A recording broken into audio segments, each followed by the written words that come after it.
নমস্কার বন্ধুরা, মনের মুকুর গল্প পাঠের আসরে সকলকে স্বাগত। আজ আমি আপনাদের শোনাব আর্থার কোনান ডয়েলের সৃষ্ট এক অনবদ্য গোয়েন্দা চরিত্র শার্লক হোমসের একটি রুদ্ধশ্বাস গোয়েন্দা কাহিনী, এ কেস অফ আইডেন্টিটির বাংলা অনুবাদ। আসুন তাহলে শুরু করা যাক।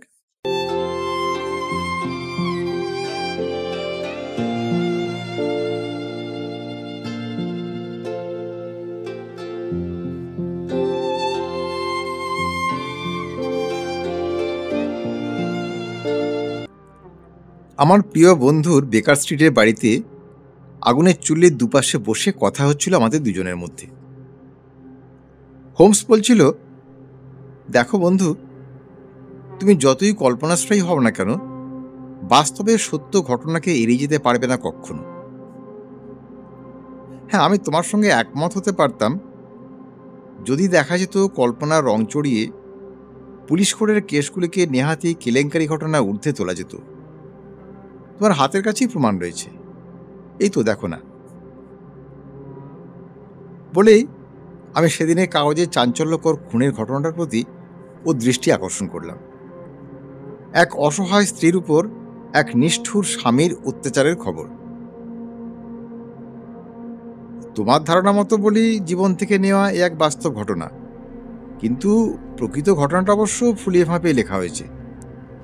যে কোনো তৃতীয় শ্রেণীর লেখকও এর চাইতে রোমাঞ্চকর ঘটনা বানিয়ে লিখতে পারে। আমার এই অকাট্য যুক্তির দেখি ও কি করে উত্তর দেয়। হোমস চকিতে খবরটার উপর একবার চোখ বুলিয়ে নিয়ে বলল, বন্ধু, তুমি কিন্তু আমার যুক্তিটা নস্যাৎ করে দিতে পারলে না। তোমার তৈরি অস্ত্র বুমেরাং হয়ে তোমার কাছেই ফিরে গেল। সত্যিই কেসটা অসাধারণ। আমি নিজে কেসে তদন্ত করেছিলাম। সত্যি কথাটা কি জানো, স্বামীটির চরিত্র কখনোই খারাপ ছিল না। অন্যের স্ত্রীর সঙ্গে প্রেম করাটা ঘৃণার চোখে দেখে থাকেন তিনি। তিনি নিজে মদ পান করতেন না, আর অন্য কারো মদ পান করা পছন্দও করতেন না। নিপাট ভালো মানুষ তিনি। অথচ ইহান সৎ স্বামীর বিরুদ্ধে বিবাহ বিচ্ছেদে মামলা এনেছেন তাঁর স্ত্রী। অভিযোগ, স্বামী নাকি খাওয়ার পর একটু হাড়গুলো ছুঁড়ে মারতেন তাকে। হ্যাঁ, এর থেকে বোঝা যাচ্ছে এই কাহিনী কোন লেখকের হতে পারে। এই বলে দামি অ্যামেথিস্ট পাথর বসানো সোনার নস্যির ডিবেটা এগিয়ে দিল হোমস আমার দিকে। অ্যাক্টিভ নস্যি নিয়ে মাথাটা সাপ করে ফেলো। একটু থেমে আবার বলল, ওহো, তোমাকে তো বলাই হয়নি, বোহেমিয়ার সেই গ্র্যান্ড ডিউক এটা আমাকে উপহার দিয়েছেন। আর ওটা? আমি হোমসের হাতের অনামিকায় হীরের আংটিটার দিকে তাকিয়ে বললাম, কই, ওটার কথা তো কিছু বললে না। আমার দৃষ্টি অনুসরণ করে হোমস উত্তর দিল, একটা গোপন ব্যাপারে সাহায্য করার জন্য ইংল্যান্ডের রাজপরিবার এই উপহারটা দিয়েছিলেন। তারপরে হোমস উঠে জানলার সামনে গিয়ে দাঁড়ালো। আমিও তাকে অনুসরণ করে ওর পাশে গিয়ে দাঁড়ালাম। ঝলমলে সাজ পোশাকের এক মহিলা তখন হন্তহন্ত হয়ে রাস্তা পার হলেন। একটু পরেই দরজায় ঘন্টা বেজে উঠল। চাকর দরজা খুলে দিল। তার পিছন পিছন হাজির হলেন এক আগন্তুক ভদ্রমহিলা। তিনি নিজের পরিচয় দিলেন, আমি মিস মেরি সাদারল্যান্ড।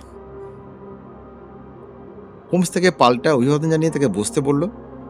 তাকে আপাদমস্তক নিরীক্ষণ করে বলল, এত চোখ খারাপ নিয়ে টাইপের কাজ করেন কি করে? মিস মেরি সাদারল্যান্ড উত্তর দিলেন, হ্যাঁ, প্রথম প্রথম অসুবিধা হতো, কিন্তু এখন অভ্যেস হয়ে গেছে। কোথায় কোন টাইপ আছে তা মুখস্থ হয়ে গেছে।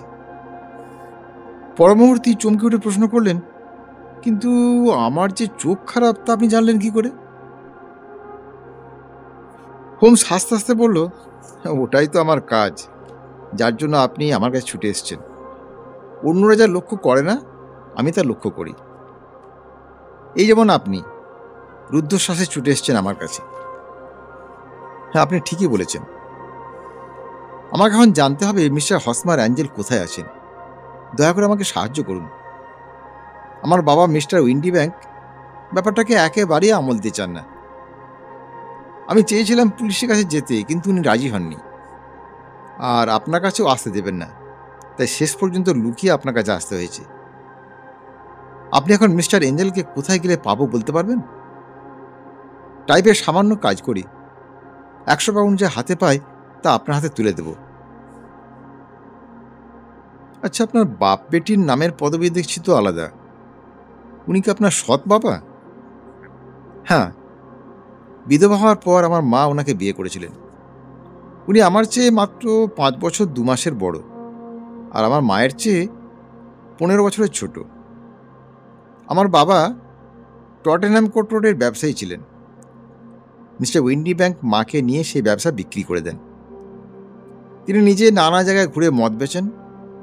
আমার কাকার মৃত্যুর পর তার সম্পত্তি থেকে বছরে সুদ পান 100 পাউন্ড।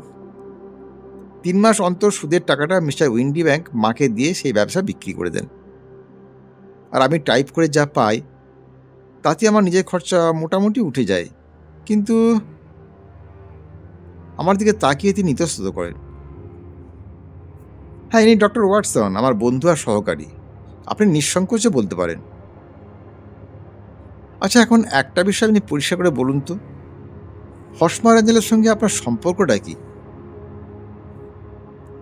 হ্যাঁ, আমার বন্ধু গ্যাস পিটারে বলের আসরে তার সঙ্গে আমার প্রথম আলাপ। আমি বাড়ির বাইরে বেরোই, তা আমার সৎ বাবা একদম পছন্দ করেন না। এই বল ড্যান্সে আসরে যাওয়া নিয়ে খুব রাগারাগি করেন, কিন্তু আমি যাবই। এরকম একটা জেদ ধরায় উনি তখন আমার উপর রাগ করে ফ্রান্সে চলে যান। আমি তখন ফোরম্যান মিস্টার হার্ডি আর মায়ের সঙ্গে গেলাম নাচের আসরে। সেখানে আলাপ হলো মিস্টার হসমার অ্যাঞ্জেলের সঙ্গে। আচ্ছা, ফ্রান্স থেকে ফিরেও উনি কি সৎ মেয়ের উপর খুবই রাগারাগি করেছিলেন? হ্যাঁ, সেরকম আশঙ্কা আমারও ছিল, কিন্তু কোনো কথাই বলেননি তিনি। এতে খুবই আশ্চর্য হলাম, এত সহজ উনি ব্যাপারটা কিভাবে মেনে নিলেন। আচ্ছা, মিস্টার হসমার কখন আপনাদের বাড়িতে এসেছিলেন? হ্যাঁ, ও নিজে একবারই এসেছিল। আমি আরও 2বার ওকে নিয়ে এসেছিলাম। তবে আমার সৎ বাবা ফ্রান্স থেকে ফেরার পর আর আমাদের বাড়িতে আসেনি। আচ্ছা, চিঠিপত্র আদান প্রদান হতো? হ্যাঁ, বাড়িতে না এলেও চিঠির মারফত যোগাযোগ রাখত। আমার সৎ বাবা আবার ফ্রান্স থেকে এসে হসমার সম্পর্কে বলেছিল সে আবার ফিরে আসবে আমার কাছে। বিয়ের প্রস্তাবও দিয়েছে আমাকে। আচ্ছা, মানে কর্মস্থল কোথায়? লেন্ডেল হল স্ট্রিটে একটা অফিসের ক্যাশিয়ারও। অফিসের বাড়িতেই থাকেও। তবে চিঠিপত্র লেন্ডেল হল পোস্ট অফিসের ঠিকানাই পাঠাতাম, ও নিজে গিয়ে সংগ্রহ করে আসত। টাইপ করা চিঠি লিখতে চেয়েছিলাম, কিন্তু আপত্তি করে বলে তাহলে সেটা কৃত্রিম হয়ে যাবে। হাতের লেখা চিঠির সপক্ষে ওর যুক্তি, ওই চিঠির মধ্যেই নাকি আমাকে দেখতে পায়ও। ভেবে দেখুন মিস্টার হোমস, ভালোবাসা কতখানি গভীর হলে তবে প্রেমিক তার প্রেমিকাকে এমন অন্তরঙ্গতার সুরে কথা বলতে পারে। আচ্ছা, এমন সব ছোটখাটো কথা আর কিছু মনে পড়ে? হ্যাঁ, মানুষটা বড় অদ্ভুত। এত লাজুক প্রকৃতির যে পাছে কেউ দিনের আলোয় আমাদের একসঙ্গে দেখে ফেলে, তাই রাত না হলে আমাকে নিয়ে বাইরে বেরোতো না। কথা খুব কম আর খুব আস্তে বলে। শুনেছি একবার নাকি ওর গ্ল্যান্ডে অসুখ হয়েছিল, আর তারপরই জোরে কথা বলা বন্ধ। তবে চালচলনে খুবই ফিটফাট, স্মার্ট, হইচই ভালোবাসে না। আমারই মতো চোখ খারাপ, চোখে চশমা।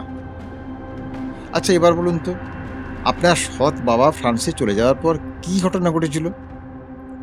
হ্যাঁ, আগেই তো বলেছি যে হসমার কয়েকবার আমাদের বাড়িতে এসেছিল। সৎ বাবা ফ্রান্স থেকে ফিরে আসার আগেই এ সপ্তাহের মধ্যেই আমাদের বিয়েটা সেরে ফেলার ইচ্ছা প্রকাশ করে। মা ছিলেন স্বভাবে সৎ বাবার ঠিক বিপরীত। উনি হসমারকে খুব ভালোবাসতেন।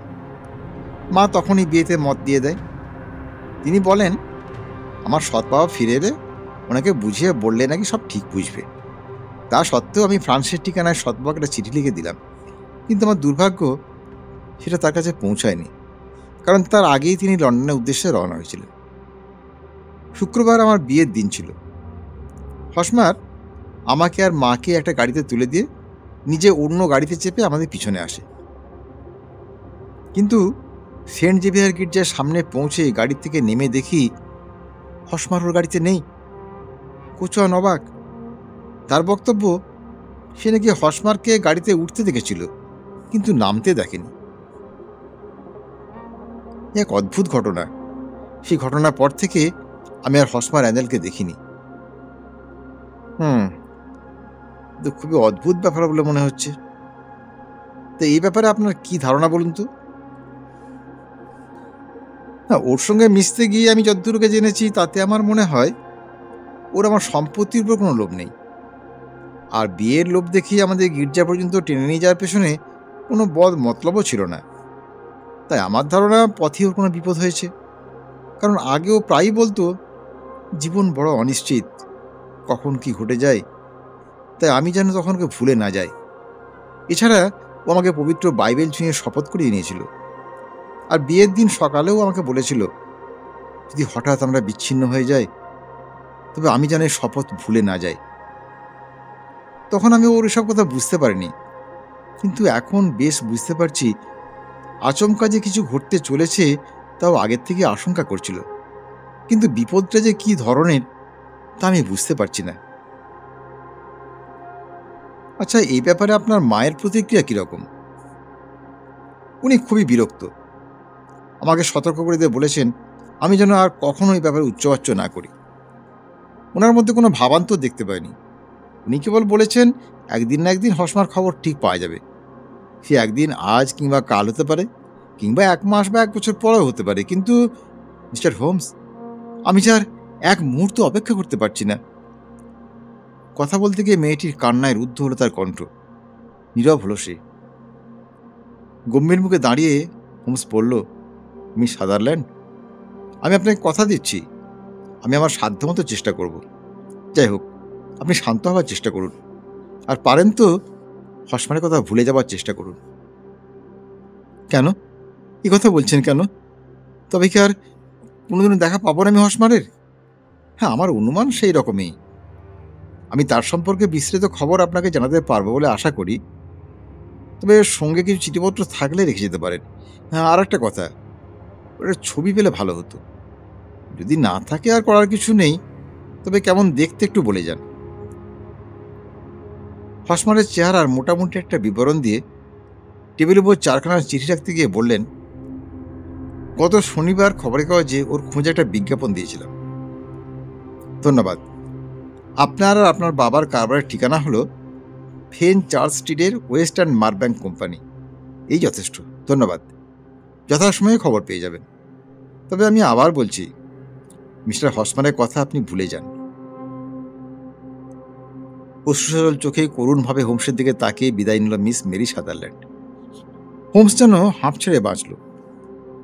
তারপর হাত পা ছড়িয়ে তার আরাম কেদারে গিয়ে বসল। অনেকক্ষণ পর মুখ খুলল, পার্সন, এই কেস নতুন নয়, এর আগে অনেকবার ঘটেছে। তবে তফাৎ এই যে মেয়েটি বড়ই সরল, তাই সে প্রেমিকের অন্তর্ধানে অমন উতলা হয়ে ছুটে এসছেন। আমি বললাম, তার পর্যবেক্ষণ নির্ভুল। মেয়েটির পোশাক পরিচ্ছদ দেখে প্রথমে ওনার সম্পর্কে একটা বিরূপ ধারণা হয়েছিল, কিন্তু তার নম্র আর মার্জিত কথা শুনে আমার মনের ভাব বদলে গেছে। যে মেয়ে সরলভাবে কাউকে বিশ্বাস করতে পারে, তার মন পবিত্র না হয়ে পারে না। হ্যাঁ, ঠিক তাই বন্ধু। আর সেই কারণেই শপথের কথা কিছুতেই ভুলতে পারছে না সে। হ্যাঁ, তোমার অনুমানও ঠিক, কিন্তু মেয়েটি একজন টাইপিস্ট আর তার চোখ খারাপ, তা প্রথম দেখাতেই তুমি কি করে বুঝলে? তোমার কথা শুনে মেয়েটির মতো আমিও কম অবাক হইনি হোমস। হোমস একগাল হেসে বলল, এ হলো মনস্তত্ত্বের ব্যাপার বন্ধু। মেয়েদের আস্তিন আর পুরুষদের ট্রাউজার্সে হাঁটুর দিকটা আগে লক্ষ্য করি। প্রয়োজনীয় অনেক খবর সংগ্রহ করা যায় সেখান থেকে। মেয়েটির আস্তিনে বেগুনি দাগ সহজেই নজরে পড়েছিল, আর তার কবজির উপরে সমান্তরাল 2টি দাগ দেখে বুঝতে পারলাম মেয়েটি টাইপিস্ট। কারণ এরকম দাগ শুধু যারা টাইপের টেবিলে বসে তাদের হাতেই হয়। আর নজর যে কমজোরি সেটা তো তার নাকের চশমার দাগ দেখেই বোঝা যায়। আর একটা জিনিস লক্ষ্য করেছি, জানি না তুমি দেখেছো কি না, মেয়েটির দস্তানার ছেঁড়া অংশ দিয়ে আঙুলে লেগে থাকা কালির দাগ। সে নিশ্চয়ই আসার আগে কাউকে চিঠি লিখে থাকবে। আর আসার সময় এত উদ্বিগ্ন ছিল যে দুপায়ে 2 রকমের জুতো পরে এসছে। যাই হোক, মেয়েটি রেখে যাওয়া কাগজপত্রগুলো থেকে কাগজের বিজ্ঞাপনটা একটু পড়ে শোনাও তো। কাগজের বিজ্ঞাপনটা ছিল এইরকম, মিস্টার হসমার অ্যাঞ্জেল গত 14 তারিখে নিখোঁজ হয়েছে। উচ্চতা 5 ফুট 7 ইঞ্চি, পুরুষোচিত চেহারা, গায়ের রং পাণ্ডু, সামনের চুলে পাক ধরেছে, তবে বাকি চুল কালো, গোঁফার চুলপিও কালো, চোখে চশমা, গ্ল্যান্ডে দোষ আছে, খুব আস্তে কথা বলে। নিখোঁজ হওয়ার সময় গায়ে কালো ওয়েস্টকোট, ধূসর টুইডেড ট্রাউজার্স আর সোনার অ্যালবার্ট চেন, পায়ে ইলাস্টিক বুট আর বাদামি রঙের চামড়ার পটি। লেন্ডেল হল স্ট্রিটের একটা অফিসে ক্যাশিয়ারে কাজ করেন। কেউ তার সন্ধান পেলে, আচ্ছা আর পড়তে হবে না ওয়াটসন, অতিই যথেষ্ট। তারপর হোমস নিজেই চিঠিগুলোর উপর চোখ বলা থেকে বললেন, চিঠিগুলো খুবই সাধারণ, তবে একটা ব্যাপারে লক্ষণীয়, সব চিঠি টাইপ করা, হাতে লেখার বাড়ায় নেই।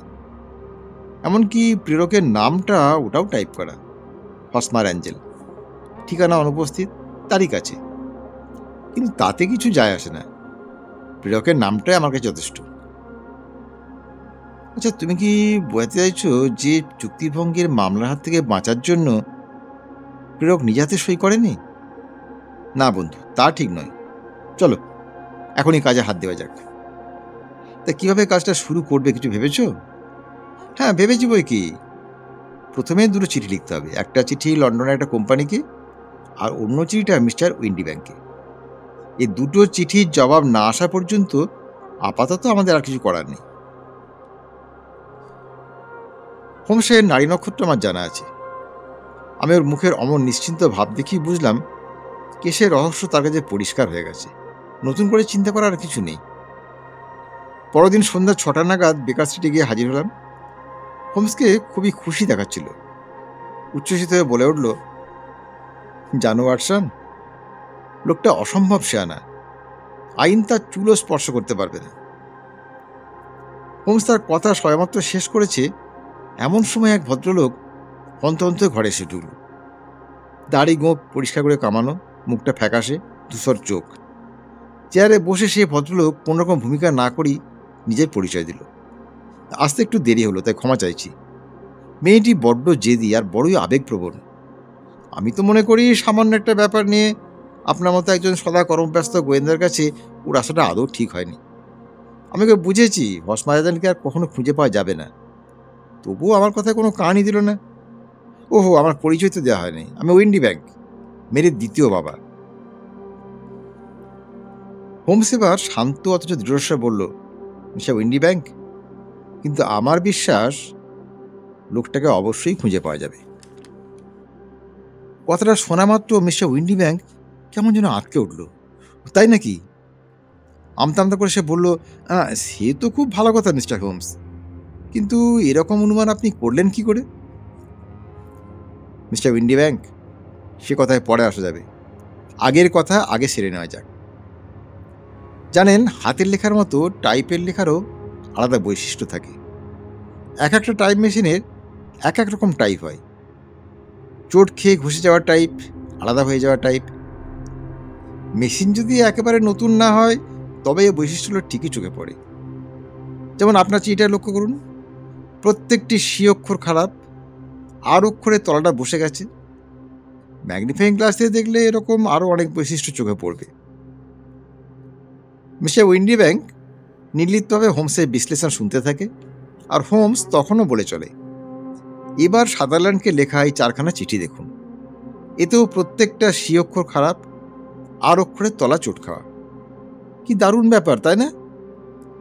আপনার চিঠি হরফের সবকটি বৈশিষ্ট্য অন্য আরেক টাইপ মেশিনও রয়েছে। আচ্ছা দেখুন, আপনার এসব অবান্তর কথা শোনার মতো সময় আমার নেই। যদি কখনো চোরটিকে ধরতে পারেন তবে আমাকে জানাবেন, তখন না হয় আইনগত ব্যবস্থা নেওয়া যাবে। এই বলে মিস্টার উইন্ডি ব্যাংক তাড়াতাড়ি দরজার দিকে এগোই পালাবার জন্য, আর হোমসও সেদিকে যথেষ্ট তৎপর ছিল। দ্রুত এগিয়ে গিয়ে দরজা লক করে দিল। শান্ত হয়ে বসুন মিস্টার উইন্ডি ব্যাংক, আমার কথা এখনো শেষ হয়নি। মিস্টার উইন্ডি ব্যাংকের মুখটা রক্তশূন্যতার মতো আরও ফ্যাকাশ হয়ে উঠল, কিন্তু তবুও প্রতিবাদ করতে ছাড়ল না সে। আচ্ছা দেখুন, এ কেসে কোনো মামলা মোকদ্দমা হয় না, আপনি আমার কিছুই করতে পারবেন না। হ্যাঁ জানি, বয়সে বড় মহিলাকে যে লোক অর্থের লোভে বিয়ে করে আর সৎ মেয়ের টাকা সংসার খরচে লাগায়, কোনো নিষ্ঠুর আচরণ করতে তার বুক কাঁপবে বা বিবেকে লাগবে, এই কথা ভাবাই যায় না। মেয়েটি ব্যাংক থেকে সুদ বাবদ বছরে 100 পাউন্ড লাভ করত। যদি সে কাউকে বিয়ে করে চলে যায় তবে সে 100 পাউন্ড হাতছাড়া হয়ে যাবে যে। এই কারণেই তাকে বাড়ির বাইরে বেরোতে দিতেন না, পাছে কোনো যুবকের প্রেমে পড়ে গিয়ে তাকে বিয়ে করে নেয়। কিন্তু মেয়েটি অত্যন্ত জেদি ছিল। একদিন সে বল ডান্সে আসরে যাবে বলে জেদ ধরে বসে। তখন আপনি আপনার স্ত্রী অর্থাৎ মেয়েটির মা দুজনে মিলে একটা মতলব আঁটেন। আপনি তখন ছদ্মবেশ ধরেন, চোখে চশমা, নকল দাড়ি, গোঁফ, জুলপি লাগিয়ে মুখের চেহারাটা বদলান। কিন্তু গলার স্বর যদি সৎ মেয়ে চিনতে পেরে যায়, তাই গ্ল্যান্ডে রোগের কথা বলে খুব আস্তে আস্তে কথা বলেন। মেয়েটির সঙ্গে ছদ্মবেশে হসমার অ্যাঞ্জেলে দেখা করতেন কেবলই রাতে। আর সরল মনের মেয়েটি তার সৎ বাবাকে তার প্রেমিক হিসাবে নিষ্পাপ মনে ভালোবেসে যায়। হ্যাঁ, সে চিনতেও পারল না তার সামনে কে রয়েছে। আপনি তার দুর্বল দৃষ্টিশক্তির অবৈধ লাভ নিয়েছেন।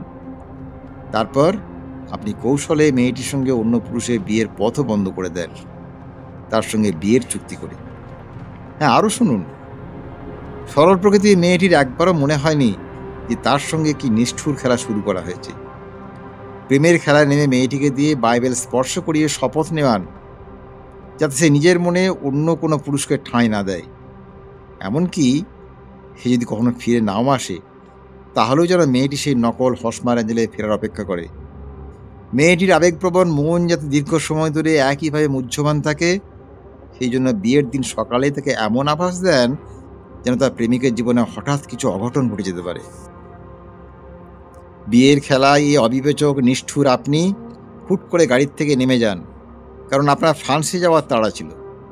আপনি গাড়ির এক দরজা দিয়ে ঢুকে অন্য দরজা দিয়ে নেমে সবার চোখকে ফাঁকি দিয়ে পালিয়ে যান। আর গির্জায় গিয়ে তাই গাড়ি খালি পাওয়া যায়।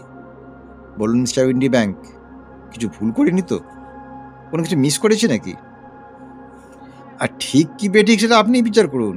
তবে আমি এটুকু বলতে পারি, আমি কোনো আইন ভঙ্গ করিনি। আর আপনি যে আমাকে আটকে রেখেছেন, এটা বেআইনি। এটা আপনি করতে পারেন না। আইন আমার টিকেও স্পর্শ করতে পারবে না। তাই আমাকে এখন ছেড়ে দেওয়া উচিত আপনার। দরজায় চাবি খুলে দিয়ে গিয়ে হোমস বিদ্রুপ করে বলল, হ্যাঁ, আইনে কোনো ধারাতেই আপনাকে সাজা দেওয়া যাবে না, কিন্তু আপনার ওই সৎ মেয়েটি ইচ্ছে করলেই আপনাকে সাহায্য করতে পারে।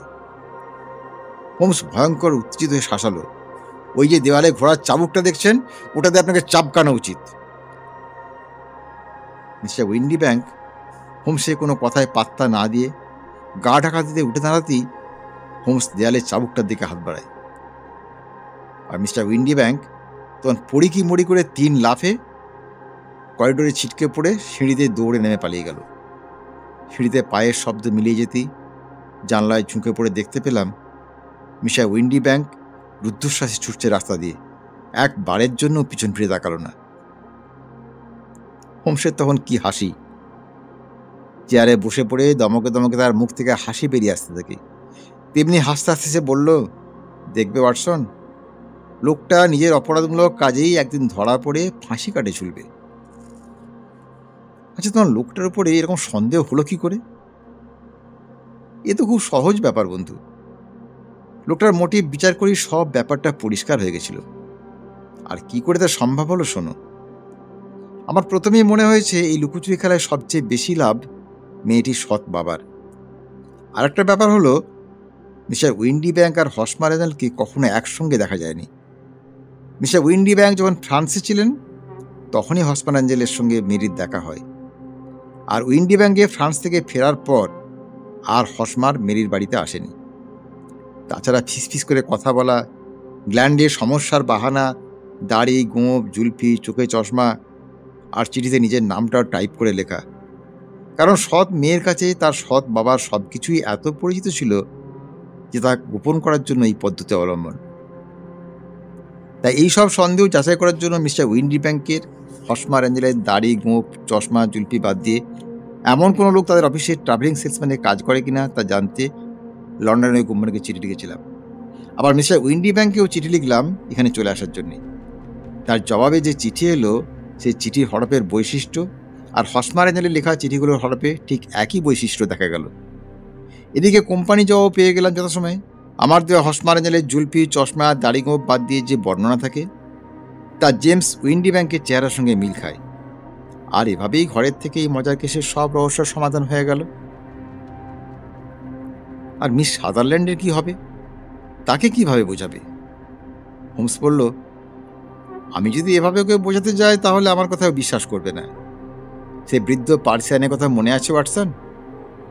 বাঘের বাচ্চাকে তার মায়ের কোল থেকে যে ছিনিয়ে আনে, তার মহা বিপদ। অনুরূপভাবে কেউ যদি কোনো মহিলার মোহভঙ্গ করিয়ে দেয়, সেটাই বা কি কম বিপজ্জনক? মেয়েদের ভুল ভাঙানো কাজটা খুবই বিপজ্জনক।